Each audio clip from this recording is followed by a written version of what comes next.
والمحصنات من النساء إلا ما ملكت أيمانكم كتاب الله عليكم، وأحل لكم ما وراء ذلكم أن تبتغوا بأموالكم محصنين غير مسافحين، فما استمتعتم به منهن فآتوهن أجورهن فريضة، ولا جناح عليكم فيما تراضيتم به من بعد الفريضة، إن الله كان عليما حكيما. ومن لم يستطع منكم طولا أن ينكح المحصنات المؤمنات فمما ملكت أيمانكم من فتياتكم المؤمنات، والله أعلم بإيمانكم، بعضكم من بعض، فانكحوهن بإذن أهلهن وآتوهن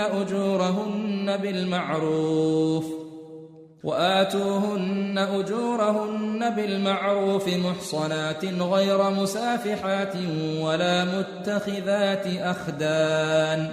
فإذا أحصن فإن أتين بفاحشة فعليهن نصف ما على المحصنات من العذاب، ذلك لمن خشي العنة منكم، وأن تصبروا خير لكم، والله غفور رحيم. يريد الله ليبين لكم ويهديكم سنن الذين من قبلكم ويتوب عليكم، والله عليم حكيم. والله يريد أن يتوب عليكم ويريد الذين يتبعون الشهوات أن تميلوا ميلا عظيما. يريد الله أن يخفف عنكم وخلق الإنسان ضعيفا. يا أيها الذين آمنوا لا تأكلوا أموالكم بينكم بالباطل إلا أن تكون تجارة عن تراض منكم، ولا تقتلوا أنفسكم إن الله كان بكم رحيما. ومن يفعل ذلك عدوانا وظلما فسوف نصليه نارا، وكان ذلك على الله يسيرا. إن تجتنبوا كبائر ما تنهون عنه نكفر عنكم سيئاتكم وندخلكم مدخلا كريما. ولا تتمنوا ما فضل الله به بعضكم على بعض، للرجال نصيب مما اكتسبوا وللنساء نصيب مما اكتسبن، واسألوا الله من فضله إن الله كان بكل شيء عليما. ولكل جعلنا موالي مما ترك الوالدان والأقربون والذين عقدت أيمانكم فآتوهم نصيبهم إن الله كان على كل شيء شهيدا. الرجال قوامون على النساء بما فضل الله بعضهم على بعض وبما أنفقوا من أموالهم، فالصالحات قانتات حافظات للغيب بما حفظ الله. واللاتي تخافون نشوزهن فعظوهن واهجروهن في المضاجع واضربوهن، فإن أطعنكم فلا تبغوا عليهن سبيلا إن الله كان عليا كبيرا. وإن خفتم شقاق بينهما فابعثوا حكما من أهله وحكما من أهلها إن يريدا إصلاحا يوفق الله بينهما إن الله كان عليما خبيرا. واعبدوا الله ولا تشركوا به شيئا، وبالوالدين إحسانا وبذي القربى واليتامى والمساكين والجار ذي القربى والجار الجنب والصاحب بالجنب وابن السبيل وما ملكت أيمانكم إن الله لا يحب من كان مختالا فخورا الذين يبخلون ويأمرون الناس بالبخل ويكتمون ما آتاهم الله من فضله وأعتدنا للكافرين عذابا مهينا والذين ينفقون أموالهم رئاء الناس ولا يؤمنون بالله ولا باليوم الآخر ومن يكن الشيطان له قرينا فساء قرينا وماذا عليهم لو آمنوا بالله واليوم الآخر وأنفقوا مما رزقهم الله وكان الله بهم عليما إن الله لا يظلم مثقال ذرة وإن تك حسنة يضاعفها ويؤت من لدنه أجرا عظيما فكيف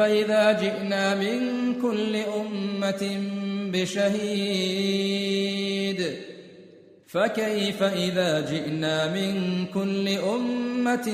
بشهيد وجئنا بك على هؤلاء شهيدا يومئذ يود الذين كفروا وعصوا الرسول لو تسوى بهم الأرض ولا يكتمون الله حديثا يا أيها الذين آمنوا لا تقربوا الصلاة وأنتم سكارى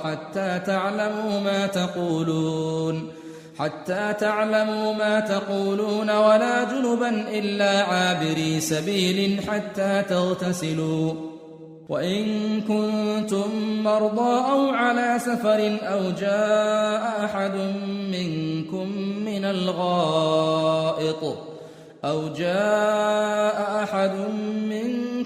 من الغائط أو لامستم النساء فلم تجدوا ماء فتيمموا صعيدا طيبا فامسحوا بوجوهكم وأيديكم إن الله كان عفوا غفورا ألم تر إلى الذين أوتوا نصيبا من الكتاب يشترون الضلالة ويريدون أن تضلوا السبيل والله أعلم بأعدائكم وكفى بالله وليا وكفى بالله نصيرا من الذين هادوا يحرفون الكلم عن مواضعه ويقولون سمعنا وعصينا واسمع غير مسمع وراعنا ليا بألسنتهم وطعنا في الدين ولو أنهم قالوا سمعنا وأطعنا واسمع وانظرنا لكان خيرا لهم وأقوم ولكن لعنهم الله بكفرهم فلا يؤمنون إلا قليلا يا أيها الذين أوتوا الكتاب آمنوا بما نزلنا مصدقا لما معكم من قبل أن نطمس وجوها فنردها على أدبارها أو نلعنهم كما لعنا أصحاب السبت وكان أمر الله مفعولا إن الله لا يغفر أن يشرك به ويغفر ما دون ذلك لمن يشاء ومن يشرك بالله فقد افترى إثما عظيما ألم تر إلى الذين يزكون أنفسهم بل الله يزكي من يشاء ولا يظلمون فتيلا انظر كيف يفترون على الله الكذب وكفى به إثما مبينا ألم تر إلى الذين أوتوا نصيبا من الكتاب يؤمنون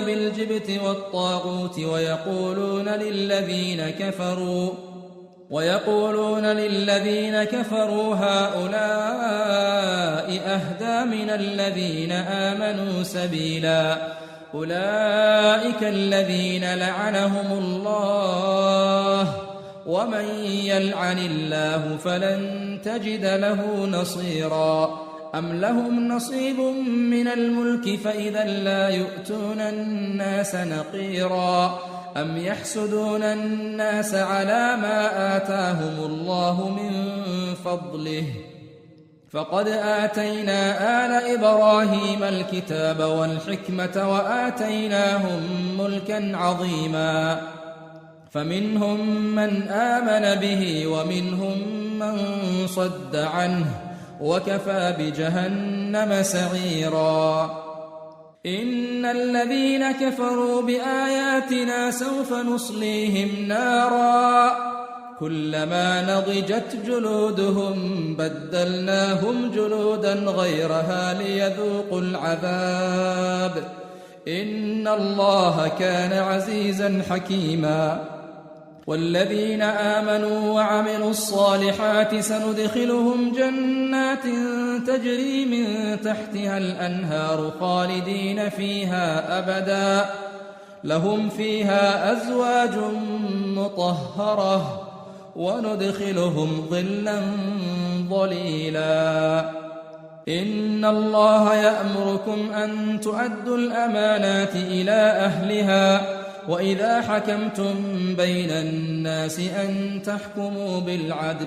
وإذا حكمتم بين الناس أن تحكموا بالعدل إن الله نعم ما يعظكم به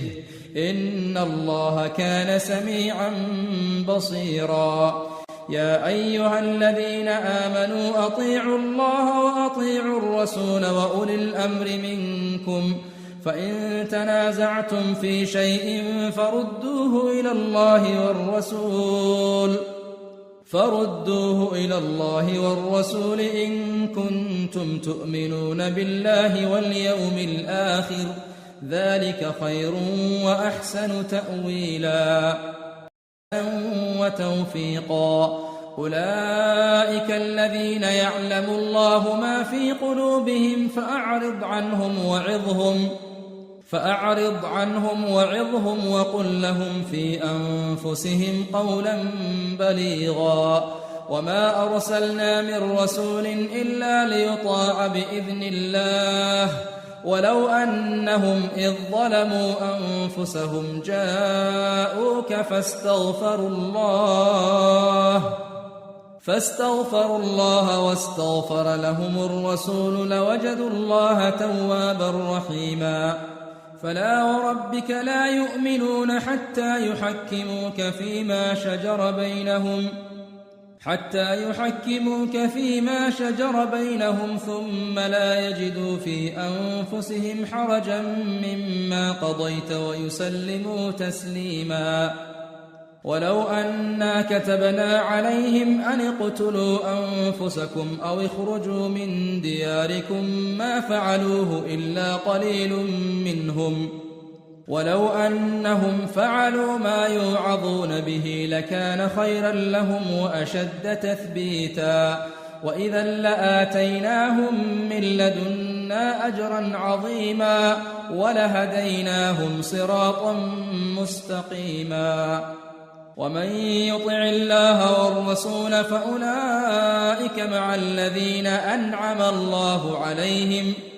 فأولئك مع الذين أنعم الله عليهم من النبيين والصديقين والشهداء والصالحين وحسن أولئك رفيقا ذلك الفضل من الله وكفى بالله عليما يا أيها الذين آمنوا خذوا حذركم فانفروا ثبات أو انفروا جميعا وإن منكم لمن ليبطئن فإن أصابتكم مصيبة قال قد أنعم الله علي إذ لم أكن معهم شهيدا ولئن أصابكم فضل من الله ليقولن كأن لم تكن بينكم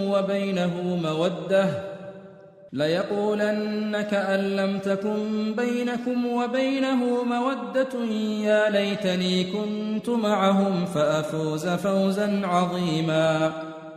فليقاتل في سبيل الله الذين يشرون الحياة الدنيا بالآخرة، ومن يقاتل في سبيل الله فيقتل أو يغلب فسوف نؤتيه أجرا عظيما. وما لكم لا تقاتلون في سبيل الله والمستضعفين من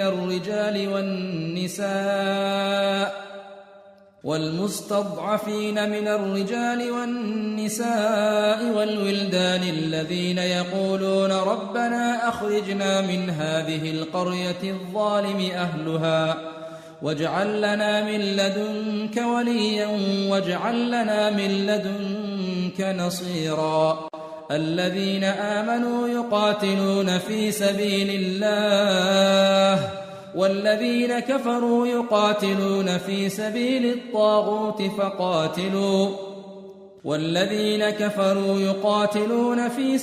الطاغوت فقاتلوا أولياء الشيطان إن كيد الشيطان كان ضعيفا. ألم تر إلى الذين قيل لهم كفوا أيديكم وأقيموا الصلاة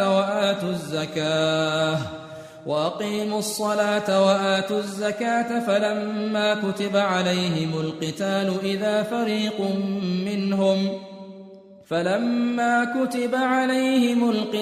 إذا فريق منهم يخشون الناس كخشية الله أو أشد خشية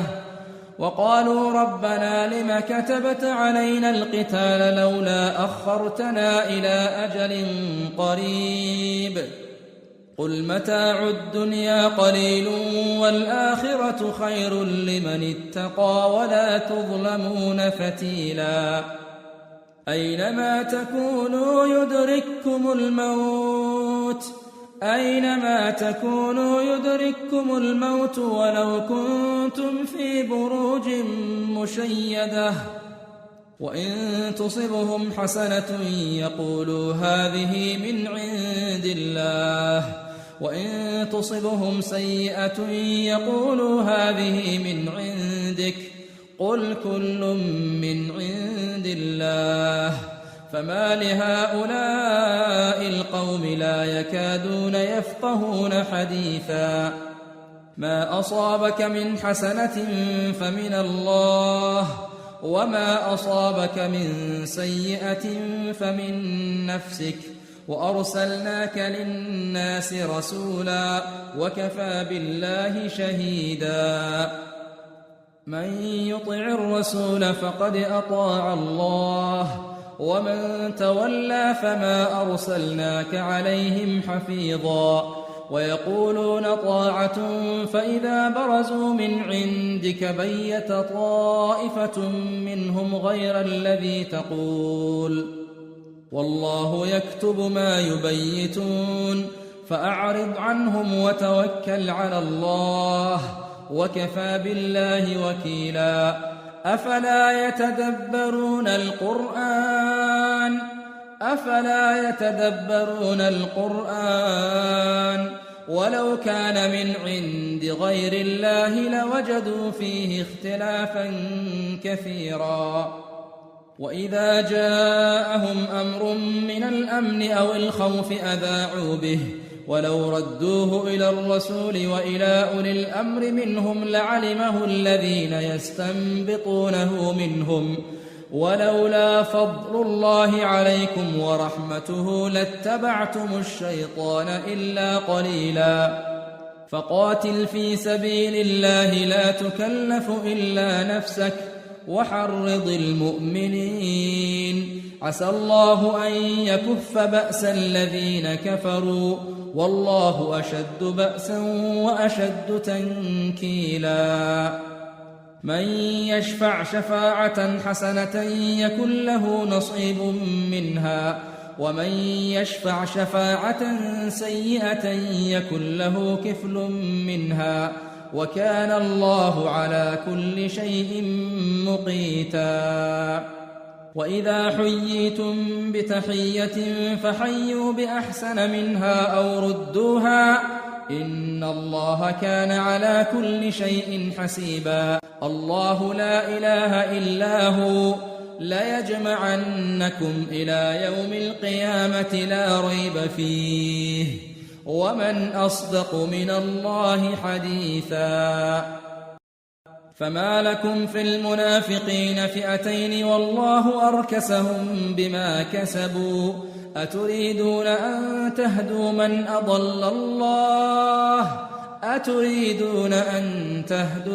أضل الله ومن يضلل الله فلن تجد له سبيلا. ودوا لو تكفرون كما كفروا فتكونون سواء فلا تتخذوا منهم أولياء حتى يهاجروا في سبيل الله فإن تولوا فخذوهم واقتلوهم حيث وجدتموهم ولا تتخذوا منهم وليا ولا نصيرا إلا الذين يصلون إلى قوم بينكم وبينهم ميثاق أو جاءوكم حصرت صدورهم أن يقاتلوكم أو يقاتلوا قومهم ولو شاء الله لسلطهم عليكم فلقاتلوكم فإن اعتزلوكم فلم يقاتلوكم وألقوا إليكم السلم فما جعل الله لكم عليهم سبيلا. ستجدون آخرين يريدون أن يأمنوكم ويأمنوا قومهم كلما ردوا إلى الفتنة أركسوا فيها فإن لم يعتزلوكم ويلقوا إليكم السلم ويكفوا أيديهم فخذوهم واقتلوهم حيث ثقفتموهم وأولئكم جعلنا لكم عليهم سلطانا مبينا. وما كان لمؤمن أن يقتل مؤمنا إلا خطأ ومن قتل مؤمنا خطأ فتحرير رقبة مؤمنة ودية مسلمة إلى أهله إلا أن يصدقوا فإن كان من قوم عدو لكم وهو مؤمن فتحرير رقبة مؤمنة وإن كان من قوم بينكم وبينهم ميثاق فدية مسلمة إلى أهله وتحرير رقبة مؤمنة فمن لم يجد فصيام شهرين متتابعين توبة من الله وكان الله عليما حكيما. ومن يقتل مؤمنا متعمدا فجزاؤه جهنم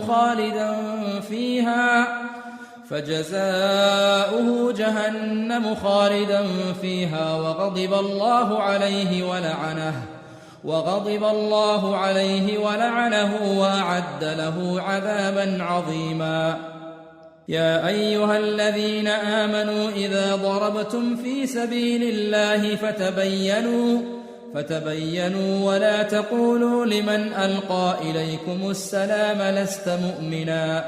تبتغون عرض الحياة الدنيا فعند الله مغانم كثيرة كذلك كنتم من قبل فمن الله عليكم فتبينوا إن الله كان بما تعملون خبيرا.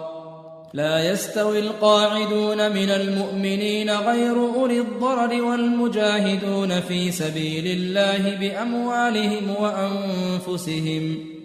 فضل الله المجاهدين بأموالهم وأنفسهم على القاعدين درجة وكلا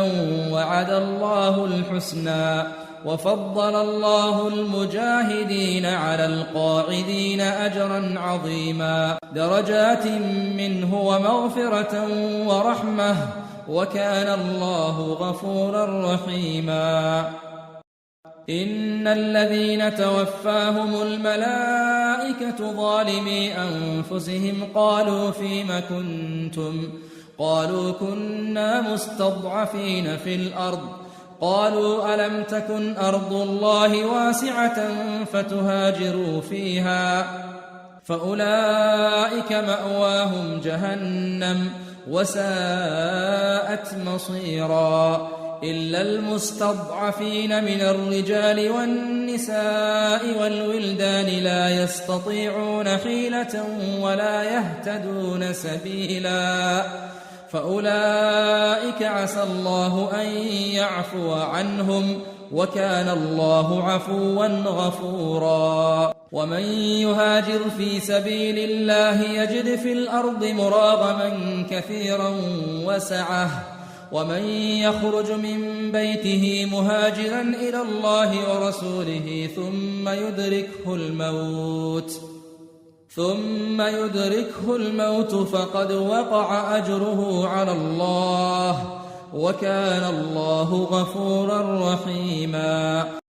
وإذا ضربتم في الأرض فليس عليكم جناح أن تقصروا من الصلاة إن خفتم أن يفتنكم الذين كفروا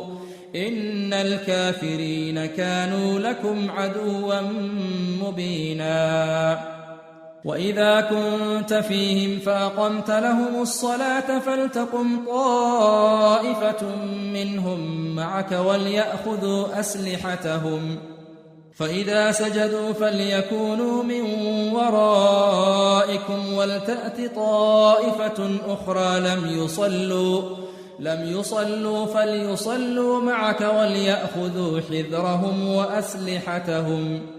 ود الذين كفروا لو تغفلون عن أسلحتكم وأمتعتكم فيميلون عليكم ميلة واحدة ولا جناح عليكم إن كان بكم أذى من مطر أو كنتم مرضى أن تضعوا أسلحتكم وخذوا حذركم إن الله أعد للكافرين عذابا مهينا فإذا قضيتم الصلاة فاذكروا الله قياما وقعودا وعلى جنوبكم فإذا اطمأننتم فأقيموا الصلاة إن الصلاة كانت على المؤمنين كتابا موقوتا ولا تهنوا في ابتغاء القوم إن تكونوا تألمون فإنهم يألمون كما تألمون وترجون من الله ما لا يرجون وكان الله عليما حكيما إنا أنزلنا إليك الكتاب بالحق لتحكم بين الناس بما أراك الله ولا تكن للخائنين خصيما واستغفر الله إن الله كان غفورا رحيما ولا تجادل عن الذين يختانون أنفسهم إن الله لا يحب من كان خوانا أثيما يستخفون من الناس ولا يستخفون من الله وهو معهم إذ يبيتون ما لا يرضى من القول وكان الله بما يعملون محيطا ها أنتم هؤلاء جادلتم عنهم في الحياة الدنيا فمن يجادل الله عنهم يوم القيامة أم من يكون عليهم وكيلا ومن يعمل سوءا أو يظلم نفسه ثم يستغفر الله يجد الله غفورا رحيما ومن يكسب إثما فإنما يكسبه على نفسه وكان الله عليما حكيما ومن يكسب خطيئة أو إثما ثم يرم به بريئا فقد احتمل بهتانا وإثما مبينا. ولولا فضل الله عليك ورحمته لهمت طائفة منهم أن يضلوك وما يضلون إلا أنفسهم وما يضرونك من شيء، وأنزل الله عليك الكتاب والحكمة وعلمك ما لم تكن تعلم وكان فضل الله عليك عظيما. لا خير في كثير من نجواهم إلا من أمر بصدقة أو معروف أو إصلاح بين الناس، ومن يفعل ذلك ابتغاء مرضات الله فسوف نؤتيه أجرا عظيما. ومن يشاقق الرسول من بعد ما تبين له الهدى ويتبع غير سبيل المؤمنين نوله ما تولى ونصله جهنم وساءت مصيرا. إن الله لا يغفر أن يشرك به ويغفر ما دون ذلك لمن يشاء، ومن يشرك بالله فقد ضل ضلالا بعيدا. إن يدعون من دونه إلا إناثا وإن يدعون إلا شيطانا مريدا لعنه الله وقال لأتخذن من عبادك نصيبا مفروضا. ولأضلنهم ولأمنينهم ولآمرنهم فليبتكن آذان الأنعام ولآمرنهم فليغيرن خلق الله. ومن يتخذ الشيطان وليا من دون الله فقد خسر خسرانا مبينا. يعدهم ويمنيهم وما يعدهم الشيطان إلا غرورا. أولئك مأواهم جهنم ولا يجدون عنها محيصا. والذين آمنوا وعملوا الصالحات سندخلهم جنات تجري من تحتها الأنهار خالدين فيها أبدا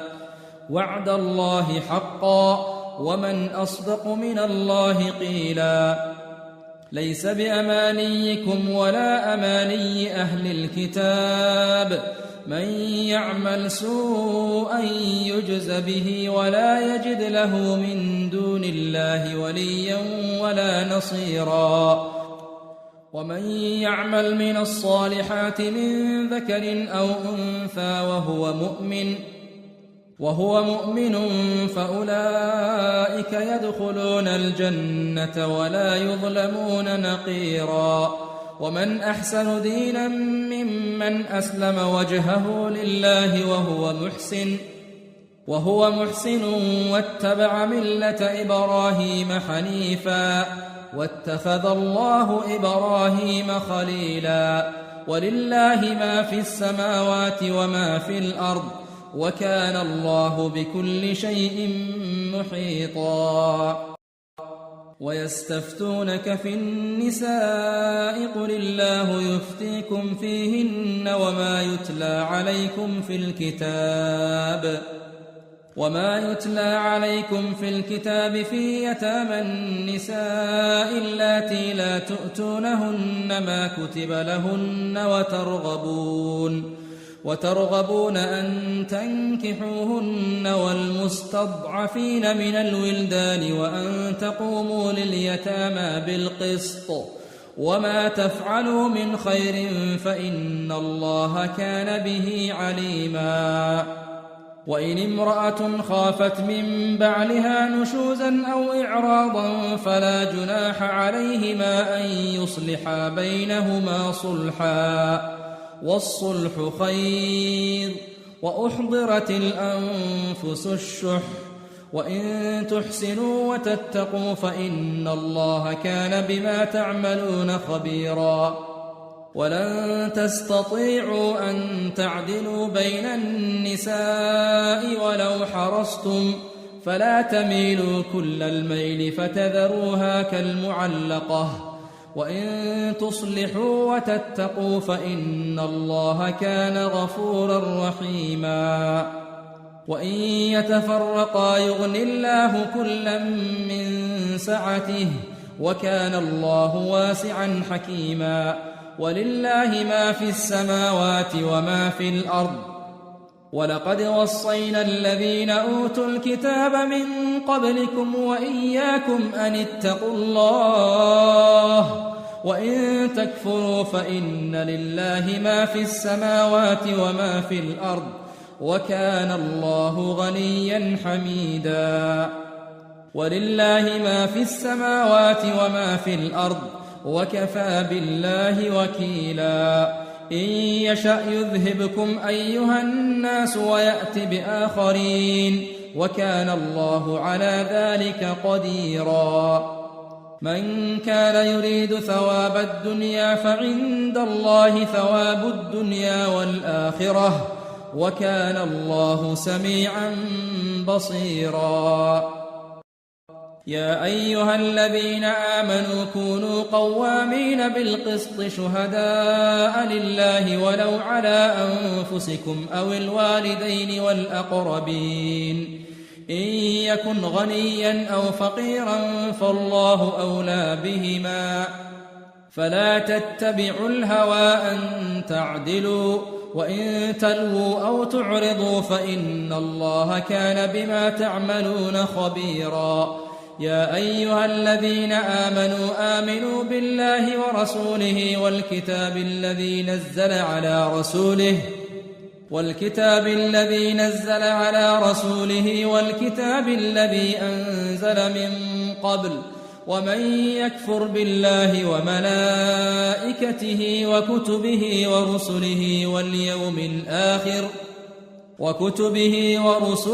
واليوم الآخر فقد ضل ضلالا بعيدا. إن الذين آمنوا ثم كفروا ثم آمنوا ثم كفروا ثم ازدادوا كفرا لم يكن الله ليغفر لهم ولا ليهديهم سبيلا. بشر المنافقين بأن لهم عذابا أليما.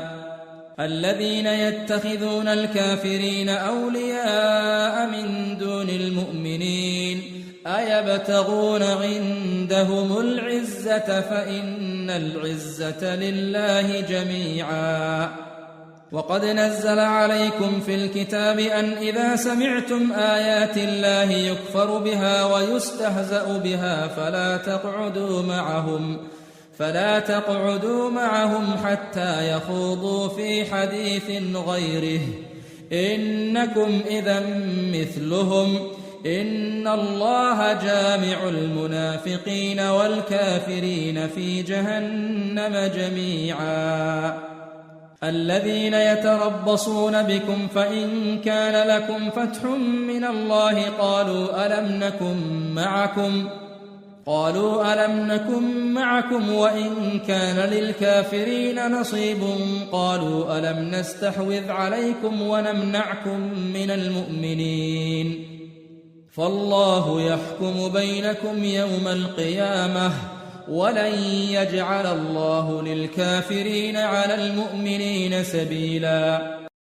إن المنافقين يخادعون الله وهو خادعهم وإذا قاموا إلى الصلاة قاموا كسالى يراءون الناس ولا يذكرون الله إلا قليلا مذبذبين بين ذلك لا إله هؤلاء ولا إله هؤلاء ومن يضلل الله فلن تجد له سبيلا. يا أيها الذين آمنوا لا تتخذوا الكافرين أولياء من دون المؤمنين أتريدون أن تجعلوا لله عليكم سلطانا مبينا إن المنافقين في الدرك الأسفل من النار إن المنافقين في الدرك الأسفل من النار ولن تجد لهم نصيرا إلا الذين تابوا وأصلحوا واعتصموا بالله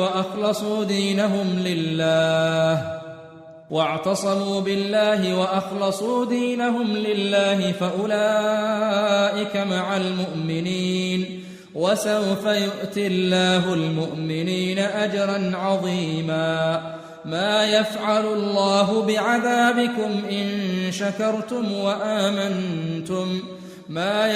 الله بعذابكم إن شكرتم وآمنتم وكان الله شاكرا عليما